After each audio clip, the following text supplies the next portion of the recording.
what is, in your opinion, the problem with the language that is being used? Well, there's a number, and I sound like the language police. One is feeding. I don't like feeding. Instead of talking about risk, I prefer to talk of potential adverse outcomes. Language matters.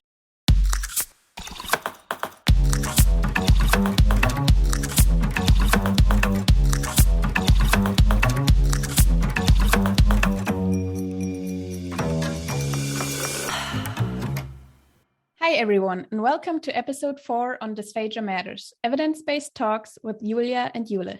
Today we are happy to welcome Shaun O'Keeffe. Professor Shaun O'Keeffe is a consultant physician at the Department of Geriatric Medicine at the Galway University Hospital and an honorary professor at the National University of Ireland in Galway. His expertise is in the field of geriatric medicine, delirium, restless leg syndrome, and ethics. Welcome, Shaun. We're really happy to have you in today's episode. Thank you very much. Pleasure to be here. Would you mind starting our conversation with explaining what your relationship is with swallowing and swallowing disorders? It was zero until a few years ago. Essentially, it wasn't one of my interests, and I wandered into it, I guess, through an interest in ethics and my role as liaison geriatrician for elder abuse, of all things. And I can actually trace my interest back to a single patient where a former patient of mine who'd had a severe stroke had gone home with a peg and a large package of care, and I was asked to see her because her husband was feeding her, was giving her food and fluid in small amounts for her pleasure. And everybody was enormously excited that this might do harm, and there was even talk about taking her into care or having the courts involved.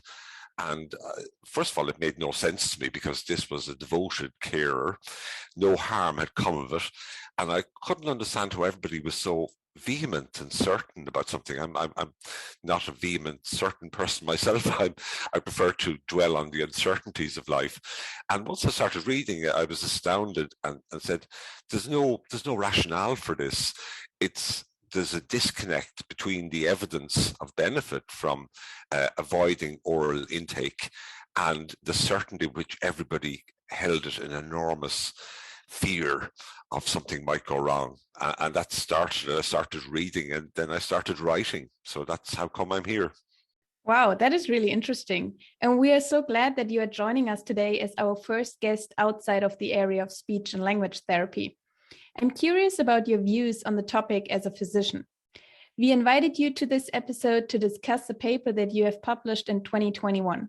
The title is Aspiration, Risk and Risk Feeding, a critique of the Royal College of Physicians guidance on care of people with eating and drinking difficulties. Before we dive into this topic, could you quickly explain what the Royal College of Physicians RCP is? Maybe not everyone has heard of it yet. Yeah, it's how higher medical education is organised in Britain and Ireland, and they go back to Royal Colleges set up in the 16th century. And even though we're a separate country now, we retain in Ireland the Royal College of Physicians of Ireland and the Royal College of Surgeons in Ireland. So they organise higher medical training and exams, and they're very influential bodies in terms of policy papers and developments. And the Royal College of Physicians in London is, I guess, the oldest of the colleges and a very influential and respected body. And the guide they produced is full of wisdom, basically, except where they went into this area where he felt that they'd got it wrong or got the nuance wrong. And we were very keen to say, well, hold on, because it's from the Royal College of Physicians, it'll be influential. And it's time to not attack it, but to try and nip some of the issues we saw as problematic and to comment on them quickly. So one of the RCP papers that were published in 2021 are called Supporting People Who Have Eating and Drinking Difficulties, a guide to practical care and clinical assistance, particularly towards the end of life. This guidance updates the previous one, which was called Oral Feeding Difficulties and Dilemmas, published in 2010, which is quite a name for a guidance. And it was written by a working party of different specialists, physicians, nurses, dietitians, and speech and language therapists. Would you mind summarizing the RCP guidance? Well, in general, a lot of the guidance is very sensible, particularly about things like trying to avoid peg tubes whenever possible, particularly for people coming towards the end of life. The problem we had with that issue of risk feeding and related topics was the premise that if you have problems with eating and drinking and swallowing, then your problem and potential adverse outcomes like chest infections are as a result of eating and drinking, rather than essentially because you have the underlying condition of dysphagia. So it was that particular area that we were unhappy about the language, and unhappy about the if you like, that it perpetuated this misperception of a linear relationship between dysphagia and pneumonia, and between eating and drinking and pneumonia. What were the main recommendations that they made in their guidance? Well, it was because you're saying that eating and drinking itself is a major part of the problem, which we would challenge. It meant that there was enormous excitement if somebody was eating and drinking, and particularly if it was contrary to the advice of professionals. So there was a whole edifice of recommendations, including multidisciplinary meetings, a special type of jargon, such as eating and drinking at acknowledged risk, and indeed, in some cases, going to courts if professionals were unhappy with it. And we just felt this was the wrong emphasis, the wrong language, and the wrong practice that was being encouraged, rather than simply accepting people's decisions and trying to avoid the misperceptions that have arisen that eating and drinking is the primary problem in people who get pneumonia. So you have already mentioned the one of your first points that you make in your critique, that where you refer to the language use of risk-feeding policies. So what is, in your opinion, the problem with the language that is being used? Well, there's a number, and I sound like the language police, but it's something geriatricians are very attuned to, because it's funny how when you get dementia, walking becomes wandering. You know, there's all kinds of things like that. So there are a number of ones. One is feeding. I don't like feeding anyway. The feeding is for animals. Feeding is for the zoo. Babies may feed, but for adults, you eat and drink, even if you need some assistance to do so. The other is the word risk, and risk is a funny word because it has two meanings if you think about it. We think of risk as danger, essentially. It's become bad, but we're also healthcare professionals, and we're interested in statistics and things, and risk is also a statement of frequency. We talk about relative risk, so you mix up two things, and that's why instead of talking about risk, I prefer to talk of potential adverse outcomes. And anything you do in life has potential adverse outcomes. So putting them together in risk feeding is kind of compounding it. It's horror. The other one is to use an analogy, because SLTs are correctly deal with eating and drinking and swallowing. But if you think of your counterparts in physiotherapy who encourage people to mobilize, and there's no end to this. We could go, if somebody walks and they might fall, you could call it risk walking. If somebody is prescribed warfarin, an anticoagulant, which may lead to bleeding, then you can start on risk taking of warfarin at acknowledged risk of bleeding. So it's endless. And you say, hold on, why do you want a special jargon for this?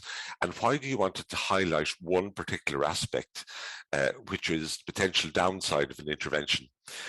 One might as well call nil by mouth risk non-feeding. So as I say, language matters in terms of giving a steer, and it can lead us in the wrong direction. So I don't like the policy, but I also think the language matters. Yeah, it definitely does. And I think, especially for us as speech and language therapies, it is really relevant. And I think we have lots of discussions about what language to use. And I think, or I feel like we actually do not discuss this at this point yet. So it is important that you're raising this awareness. So you have already suggested one terminology that you think is more suitable. What do you think changes if we use another terminology? I just wonder about terminology, because another word for terminology is jargon. And we acquire jargon rather than, and I go back to the analogy of walking. So the physiotherapist suggests you use a stick. That's all. You now walk with a stick. So similarly, if you're at high risk of asphyxiation, then you need your food chopped up. Then you need your food chopped up. That's all, rather than having a cover-all jargon. The other one is about dichotomizing the problem of something going wrong. It's never about, and this goes to the other jargon I don't like, unsafe swallow, which is safe or unsafe swallow, as though this is something fixed. You're somebody with an unsafe swallow. Whereas any of us, if somebody gives me a massive dose of sedative and I'm drowsy and then I try and eat, well, I have an unsafe swallow right now. Something could go wrong very badly. So it's trying to put everything into a neat cubbyhole, when in fact a lot of situations change. As you know, there are times that are things that will make your swallowing much more likely to lead to adverse outcomes if you're sedated or if you're trying to eat too quickly or eat too much. But putting it in a box called unsafe swallow or risk feeding is something I find problematic. And it's not just for SLTs, it's for anything in medical practice or indeed in life. The whole life comprises risks, right? So, and it's rather continuum than like it's black or white. So it's difficult to say at which point there is a risk, for example. But what do you think, if I can even say that now in this way, what do you think is worth taking a risk and when is it worth it? Oh, in regard to swallowing, eating and drinking is so basic that when you go into it, we did a study many years ago of giving people thickened fluids. I know we've had hashtags and we've had videos of it. They're horrible.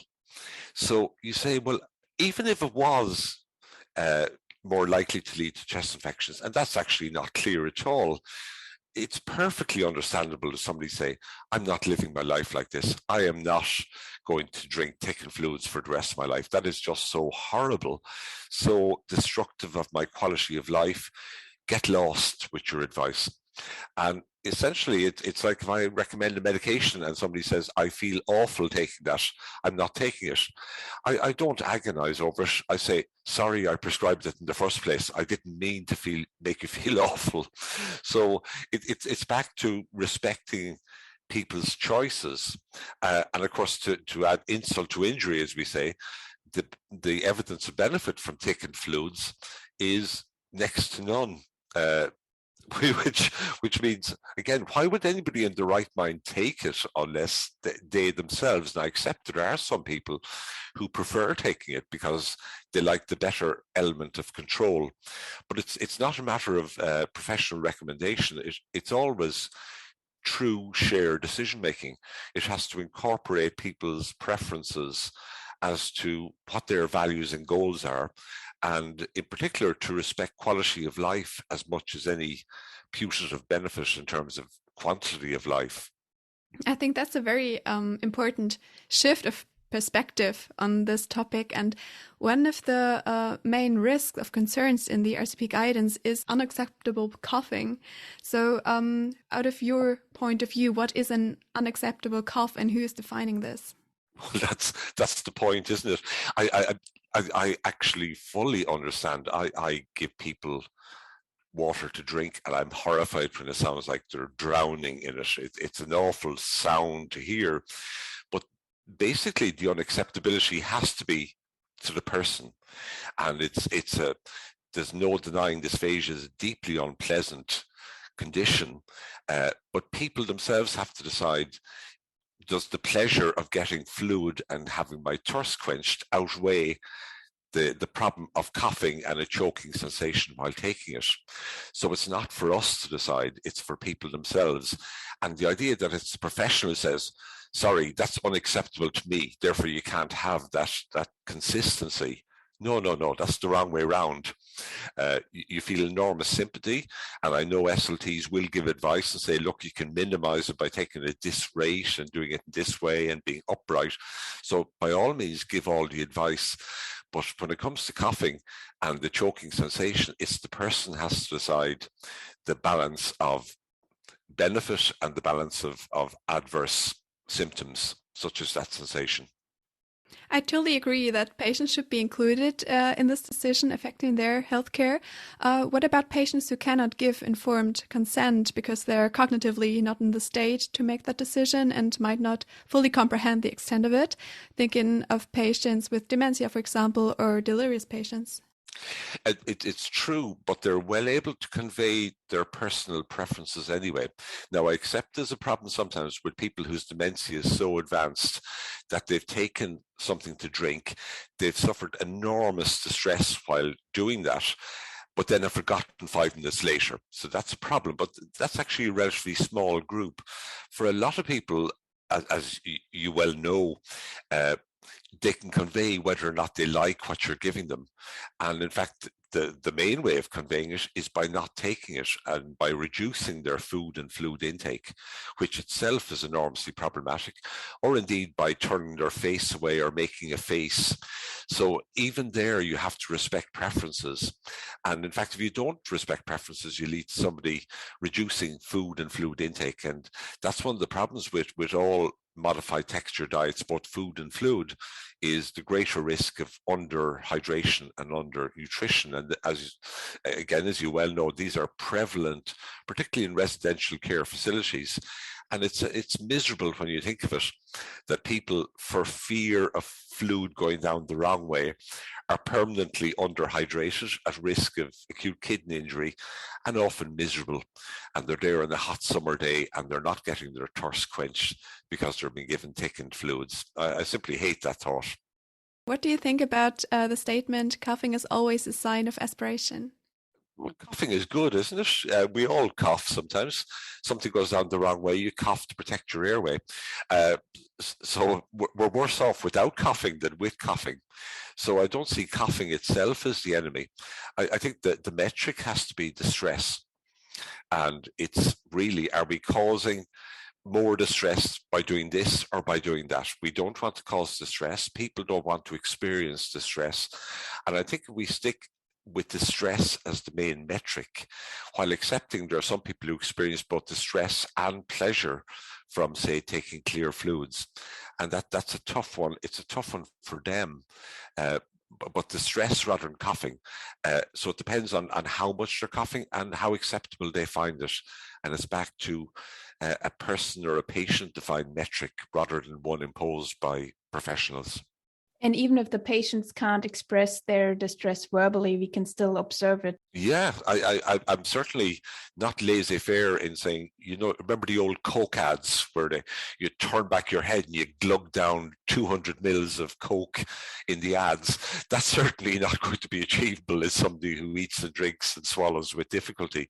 So you can do things by controlling the volume or recommending a control of volume for people who can understand that. But it's back to working with people rather than imposing jargon or indeed imposing our views. And particularly when imposing our views because we're nervous of being criticized as professionals, where basically it's covering our own posteriors is the main worry rather than what the person wants. Yeah, and being afraid of being made responsible for something later on. But if we look at it this way, if we inform the person and give them the choice, it's not our responsibility anymore. Would you agree? Yeah, in that people have to take responsibility for their own choices. But the one is that our recommendations in the first place shouldn't be fundamentally risk averse. And again, I'll go back to the walking analogy. Walking is good. If you lose your mobility, it's disastrous. You actually end up worse in the long term. So the option isn't there of saying, well, you could fall, but it's your responsibility if you walk. No. Similarly, eating and drinking is essential. So particularly this goes to people where tube feeding isn't an option. And this is one where crops up in people with advanced dementia, for example, where certainly there's a problem in North America and in the United States, but in general, for certainly Britain and Ireland, we don't recommend tube feeding in people with advanced dementia. It's never been shown to do anything. At which stage, if they've trouble eating and drinking, there's no plan B. the only way they'll get any nutrition hydration is orally. So we simply have to accept that and work with it. There's no point agonizing over will eating and drinking cause an adverse outcome. You say, well, if they don't eat and drink, they're dead. And so again, not to put it in a professional capacity of saying, well, I'm an SLT, for example, and my recommendation is nil by bout. And if somebody comes up and says, well, but they'll die, you say, well, that's my SLT recommendation. The rest of you deal with the outcomes, like they've no food, they've no fluid, their kidneys are shutting down. No, we can't do that. It has to be all recommendations taken in the broad as to what are the implications for kidney function and hydration, rather than simply what's the best way of keeping anything out of the lungs from a purely swallowing perspective. Yeah, so it shouldn't be the question if they can eat and drink, but it should be the question how they can eat and drink the best, most comfortable way. How we can, and that's why it's not an ethical dilemma, it may be a practical challenge, is how can we get the most food and fluid into this person in a way they'll find most pleasurable and least distressing. And when you put it that way, everything changes. Yeah. It becomes, which is, if I have somebody coming to the end of life, and even if they have trouble eating and drinking, I'm saying to them, well, I know how I want to go. I want to go like that patient I saw many years ago. I want to go on the red wine and high quality ice cream diet, and to hell with it. and that is my usual recommendation, by the way. I'm not making that up. Yeah, I really like that idea. And aspiration and aspiration pneumonia are two major aspects that SLTs learn to be aware of in dysphagia management. It is probably needless to say, but just to bring everyone to the same level. Aspiration is defined as material, either food, liquids, saliva, regurgitated upper gastrointestinal content, or any other kinds that has entered the airway below the vocal folds, thus is located in the trachea. Shaun, would you mind explaining what pneumonia is and how the two, aspiration and pneumonia, are connected with one another? Well, pneumonia generally means, the most common pneumonia is due to microorganisms. It's bugs getting into the lung. So if you think about it, most of us don't eat and drink infected material, but we've microorganisms living in our nasopharynx. We produce saliva, secretions, stuff from our sinuses, and we swallow that safely up to 1,000 times a day. And people with dysphagia don't. So it's not about the water going into your lungs, it's about the microorganisms slipping down there, which is why I think the focus needs to be enormously more on oral hygiene and oral care, because the whole term aspiration pneumonia is troublesome, because it tends to be, it becomes an easy label for anybody with dysphagia who gets pneumonia. It becomes aspiration pneumonia. And we don't know. We know they have pneumonia if they have inflammatory markers up, but we don't know what the mechanism is. And if you like, everybody's pneumonia is aspiration pneumonia, in that just about everybody's pneumonia results from microorganisms from the nasopharynx heading into the lungs. So it doesn't help. So it's been called an ambiguous term for a diagnosis of uncertainty. And so it's a label that's bandied around, rather than just saying it's pneumonia. To have dysphagia, how can we minimize it? Well, starting position, I would say, is oral hygiene and meticulous care to things like that, rather than focusing on the water or the pea or the bit of broccoli. You know, unless you've actually taken that broccoli and shoveled it in the mud, it's probably not septic in some way. Now, nobody wants vegetable materials in their lungs as a matter of general principle, but we've got the focus wrong, and the label of aspiration pneumonia has led us in that direction, whereas the problem is actually microorganisms, and particularly the dirty mouth. And it goes back to the Langmore paper in the late 90s, so that dysphagia is one, but it's not the strongest risk factor for pneumonia in older people. It doesn't cause infection of itself. So going back to the language that we've already talked about, do you think it would be good to stop using the two together, aspiration and pneumonia? Yeah, it would be so much better. Just call it pneumonia. Okay. Again, it's become a jargon that actively misleads and points people in the wrong direction. And aspiration pneumonia, and your patient has come into hospital from nursing home care with aspiration pneumonia, you're at fault in some way because you gave them water yesterday or you gave them something to eat. My God, what a bad person you are. You've caused aspiration pneumonia. And that's actually a whole burden of guilt and responsibility that isn't fair. And it actually leads people again to have fears for themselves and think, I'm doing something wrong. We must avoid this at all costs. Nil by mouth. No, it's not helpful as language. You also talk about pneumonitis in your paper. So what's the difference between the two? Yeah, pneumonitis is chemical damage, and it actually is a big chunk of the problem in people with dysphagia. I guess the most, if you think of people being fasted before general anesthesia, one of the most severe complications of anesthesia is that when somebody is sedated and their lung unprotected, that they'll vomit and they'll end up with acid material in the lung, and that is very dangerous and very damaging. But it's distinct from our common pneumonia, which is due to microorganisms. So certainly a lot of gastric material getting into your lungs is damaging.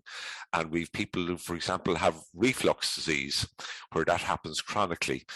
But it's important not to mix up the two, because certainly you can be very clear about the link in somebody who has vomited while their conscious level was reduced and subsequently has severe acute respiratory disease, but it's aspiration pneumonitis and not aspiration pneumonia. So pneumonia, a term we often don't know. Aspiration pneumonitis, it's often very clear to make the link because it's very clear and temporal. Great. Thank you so much for your explanation. You and your colleagues also discussed the terms unsafe to swallow and at high risk for aspiration in your paper. And you have already mentioned it before. So what are your thoughts on that? Yeah, it's often based on, or sometimes at least on things like the penetration aspiration scale. It's great to have these scales, but in terms of labeling a particular degree of penetration or aspiration as being of itself dangerous, some of the stuff I found fascinating in recent years has been looking at ordinary people without any neurological disease, particularly older people, and the sheer number of them who aspirate at various times and deal with it. And so by having a kind of rigid cutoff and declaring this swallow is safe, this swallow is not safe, again, it's actually unhelpful and actively misleading, because if you go by some of the work in healthy older people, particularly Butler and colleagues, you would say, well, actually, you'd end up labeling a large chunk of the older population as having an unsafe swallow if you subjected them all to video fluoroscopy or similar imaging.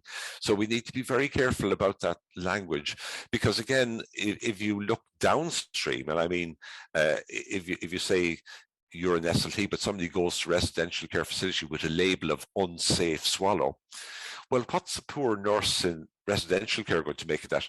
My God, the SLTs have said the swallow is unsafe, and unsafe equals dangerous. My God, they're going to be terrified. And of course, they limit intake, which is problematic. So again, I prefer language to be precise, to saying, well, on this particular test, on this particular day, this happened. But we're saying, well, that doesn't mean tomorrow or the next day, or if we repeated the same test again, that would, because the reproducibility of the measures is not unlike many other medical tests, is not great. So we need to be very, very careful about labels, and labels that can mislead. And they can mislead not only other staff like medics or nurses who have no particular interest in swallow, but they can be misleading as well if people have dementia and courts have to make decisions, because a court is very unlikely to allow oral intake in somebody who has a dangerous swallow, as declared by this incredible test video fluoroscopy. My God, how could you possibly give them something to eat and drink in those circumstances? So it's, I just think language, it comes back to language again being unhelpful and misleading if it's very directive in a way that isn't justified. Yeah, and there's so much more that we have to consider besides the video fluoroscopic study or the fee study. So it's not just what we see, but also what the person wants, what their circumstances are, where they live, how they are cared for, and everything else. Yeah, and what their normal diet is, eating and drinking, is so many cultural factors, isn't it? I mean, Yeah. I remember once somebody, and even I was a bit nervous. He had trouble eating and drinking, and near choking. He was shoveling big chunks of pizza into his mouth, but he was of Italian extraction. Eating pizza mattered enormously to him. He wasn't going to accept pureed pizza. I mean, for God's sake, none of us would. Again, you had to work with him. Eating pizza was important. You try and encourage him, would you, for God's sake, cut it up into smaller chunks at least, and not shovel it in like that. But you had to work with the person, you had to understand his cultural preferences, and not just say, well, that's forbidden. That's, adults don't take well to being told that's forbidden. Which is why we're on the language front a lot of this talk, aren't we? Which is why I don't like the language either of compliance, which compliance suggests obedience. It's doctor's orders or SLT orders. You're not obeying. You're a bad person. Even adherence has the same problem to an extent. Instead of people making choices, they listen to what you suggest, and they filter it through their own goals and preferences, and they decide what to do. And you accept that, and you accept it in good faith and in good form. Yeah, definitely. So here we have one other statement that we as SLTs oftentimes come across. Dysphagia leads to aspiration pneumonia. What do you think about that? Again, it's back to this misperception that there's a straightforward relationship between aspiration and pneumonia. And the other implication is that interventions like nil by mouth or artificial nutrition hydration reduces the risk of pneumonia, and the evidence base simply isn't there. Nasogastric feeding increases aspiration.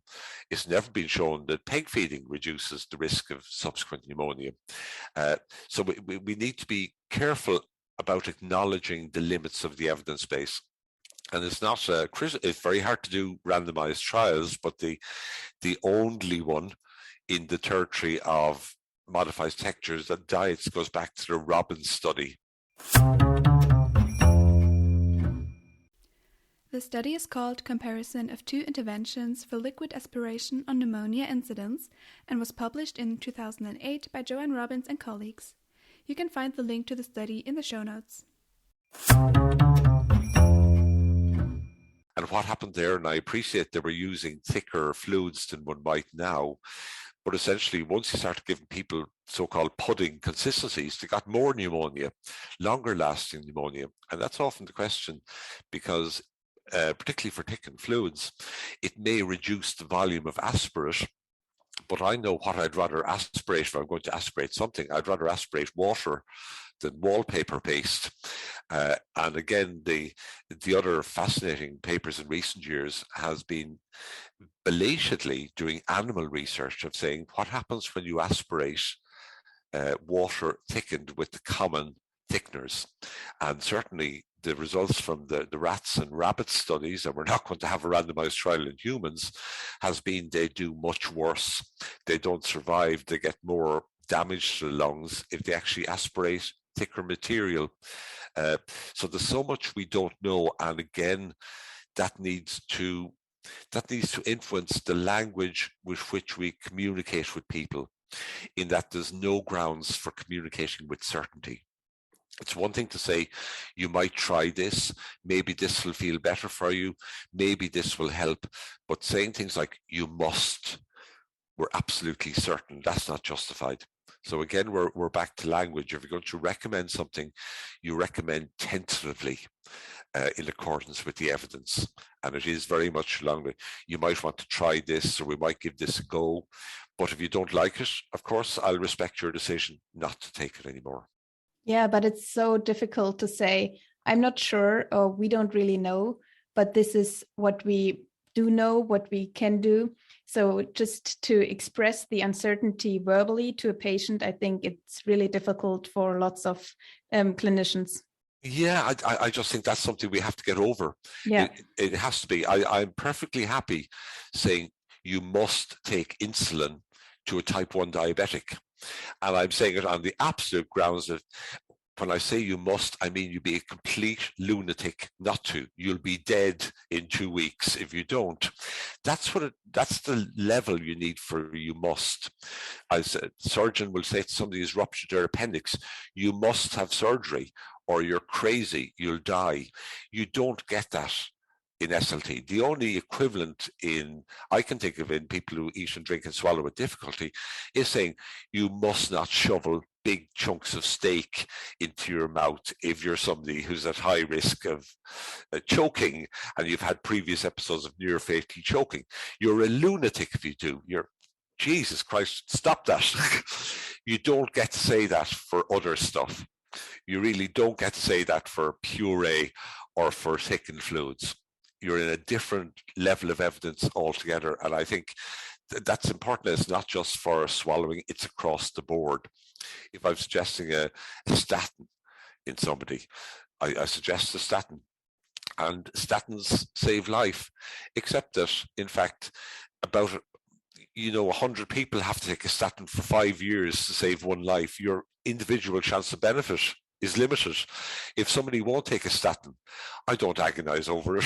I just say, okay, and that's not because I don't care. I simply recognize that the individual level of benefit as opposed to population benefit is relatively limited. So we have to tailor our language, and particularly the degree of certainty that we convey.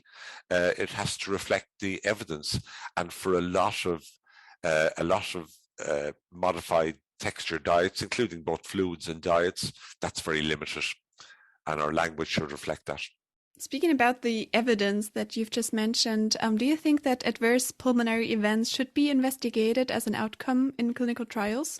Yeah, absolutely. I think one of the problems is, if you like, when you do, and it's cross-board, both clinical swallowing assessments and the instrumental assessments, is their surrogate outcomes.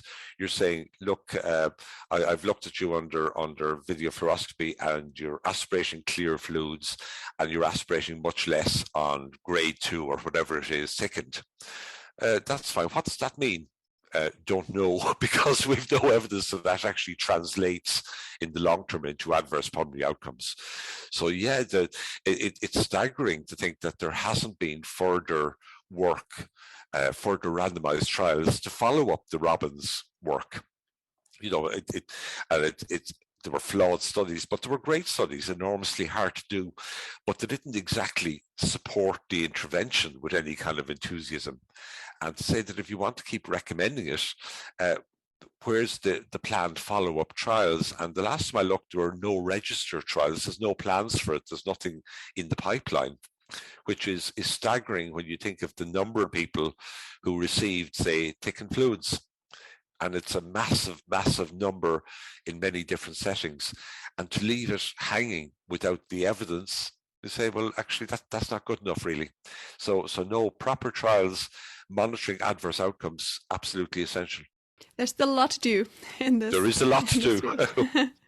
But just to clarify, with swallow interventions, in this case, you mean modified texture diets, right? Yeah. So only the thickened fluids and modified textures, because there are, of course, other interventions for swallowing. No, and I've no problem with other interventions at all, because it's the modified texture diet is often a long-term recommendation. It comes out of a hospital assessment and they'll go back into community or residential care. And I know we're short of SLTs. There's also the quite horrifying, in my view, studies, and we haven't got one from Ireland or Europe, but from North America, showing that when people can't get an assessment by a professional, what do they do? And the word is out there, thicker is better, thicker is safer.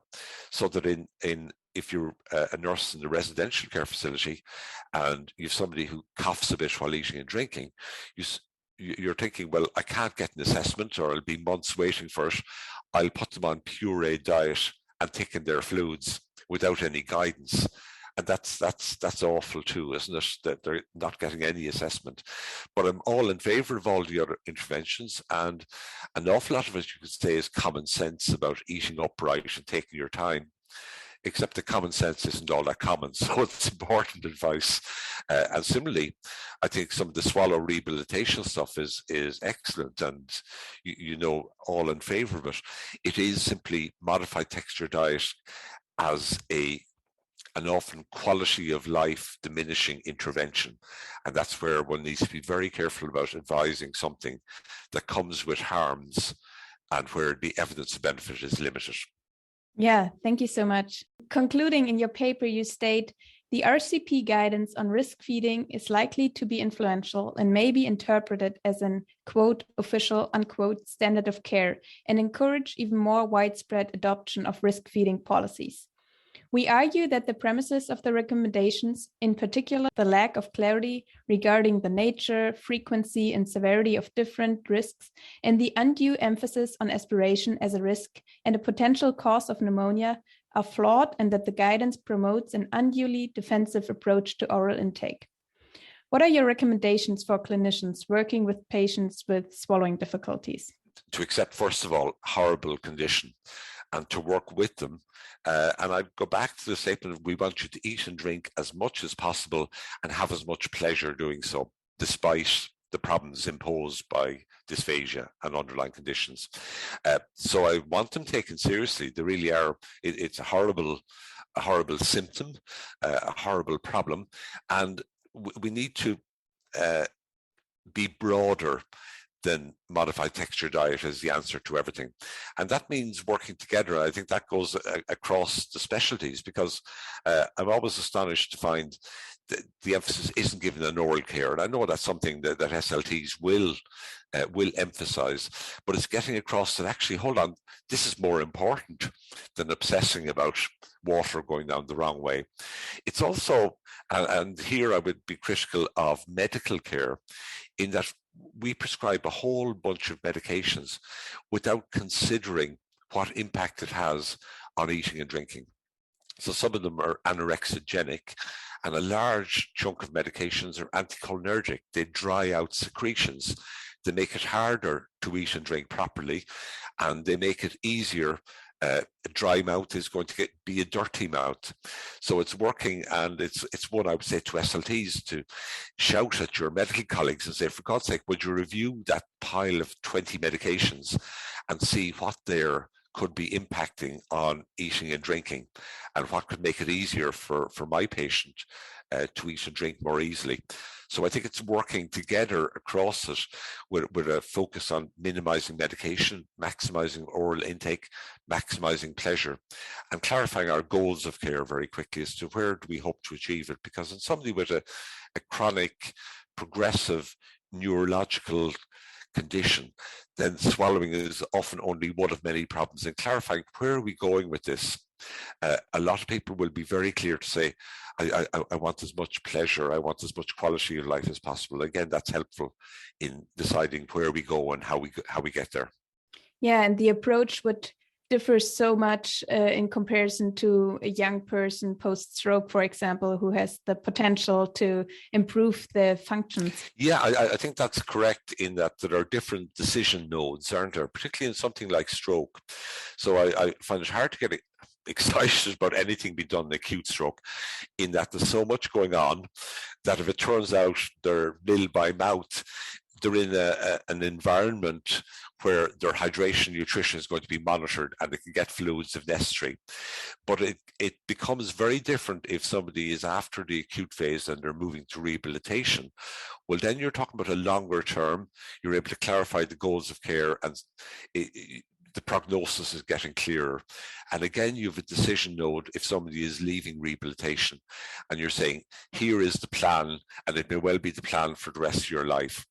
At which stage you're saying, well, actually, we've been giving you that thickened stuff, but we've no evidence that this actually will benefit you in the long term in terms of reduced chest infections. Here's the pros and cons. Do you want to accept it? Totally different. In the acute phase, you can do just about anything because, again, there's so much going on. The patient is in a poor condition to communicate and to receive information. It's very different when you move on into talking about long-term plans. So there are natural points where rediscussion has to occur about what the treatment will be. And it's particularly important if it's a long-term or potentially a long-term plan. And that's where I think, particularly when it comes to modified texture diets, we need to be very upfront about the lack of evidence and accepting absolutely people's preferences as to what they find acceptable, not acceptable. And indeed, one could say that if the evidence is lacking, should one be recommending thickened fluids at all, unless somebody actually prefers it because they get greater control. Yeah, thank you so much. I think there's so many things that you have pointed out here that are really, really important for us to think about, to reflect on, and to implement in our clinical work. Yeah, there's just one more I was going to say, Julia. It sounds like, God, doctor telling SLTs. As you know, we have a great little gang. We call ourselves the Backlash Brigade in an email earlier today, but there's actually a sizable number of SLTs. As you know, a lot of publications in recent years challenging, if you like, how clinical practice has gone in that direction. So it's you probably know Paula Leslie and Tracy Glastonbury Patterson. You know, so it's not just me. There actually is a chunk saying, hold on, where are we going? How do we get there? And I think that's a very positive development. Yeah, definitely. And you didn't write the article all by yourself. So there were many other authors, including SLT. So we definitely are aware of that. So is there anything else that you would like to add that we forgot to talk about in this episode? What is your take home or take to work message for clinicians, researchers, students listening? Yeah, I think if there is somebody very ambitious there, the evidence base needs fixing. So proper randomized trial, the world is crying out for it. It's needed desperately. But the other one is about language and communication. And it's about, in particular, informed consent for any planned intervention.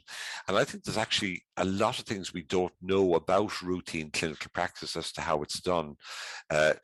So a lot of the basic information is lacking. So exciting times in terms of research.